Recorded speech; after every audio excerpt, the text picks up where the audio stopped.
Magandang hapon po, Ginang Hiralde. Unang-una sa lahat, pwede po po kayong makapanayam? Okay, pwede, Archer. Meron po kaming mga tanong para sa inyo. Sana'y masagutin po ng maayos, ma'am. Okay. Unang-una sa lahat, ano po ang nag-udyok sa inyo na ibahagi ang talento niyo sa iba at magturo? Actually, ang nag-joke sa akin yung mama ko. Kasi gusto niya na meron siyang anak na guro. At nung nasa high school pa ako, the best teacher I had was my math teacher. So, that is why I took teaching. I took Bachelor of Science in Secondary Education and I majored in mathematics. Because of my idol, my math teacher in my fourth year high school. Next question, please. Matanong ko lang po, gaano na po kayo katagal nagtuturo? Fortunately, labing tatlong taon na akong nagtuturo dito sa Science High School. Plus 1 year sa isang private high school. Ganun po ba? Saan naman kayo unang nagturo, ma'am? Doon ako sa Dumaguete City, St. Louis School, Don Bosco. It's a private school, co-ed. Merong babae at lalaki. Ang layo naman po.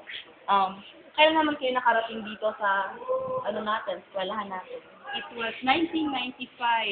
That was my first year of teaching. 1995 in Science Science School. Bilang isang estudyante, meron po akong isang tanong na itatanong sa inyo. Bilang isang guru, ma'am, ano nga ba ang pinakamahirap na sitwasyon na inyong naranasan? Okay, bilang isang guro at bilang isang ina.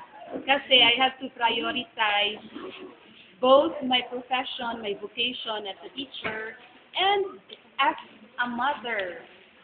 Pag may sakit ang anak ko, I have to choose between my vocation and my family, but yan ang pinakamahirap. Kasi mahirap magdesisyon. If you are successful with your career, paano naman ang family mo? So mahirap yan sa isang ina, sa isang guro, at the same time, isa siyang ina. Matanong lang namin, ma'am, ano po ang secondary subject niyo? Wala kaming secondary, wala kaming minor subject sa Cebu State College. We have only the major subject, which is math. Ganun po ba, iba-iba po ang uri ng tao, ma'am. Kaya bilang isang guro, ano po ang saloobin niyo sa iba't ibang uri naman ng estudyante? Ang mga estudyante ko ngayon, I believe that they have their talent. Iba't ibang tao, may iba't ibang ugali, may iba't ibang talento. But they have to make use of these talents, God-given talents. They are in Science High School. They are accepted in Science High School. So I believe they have this capacity, they have this potential to become a good scholar.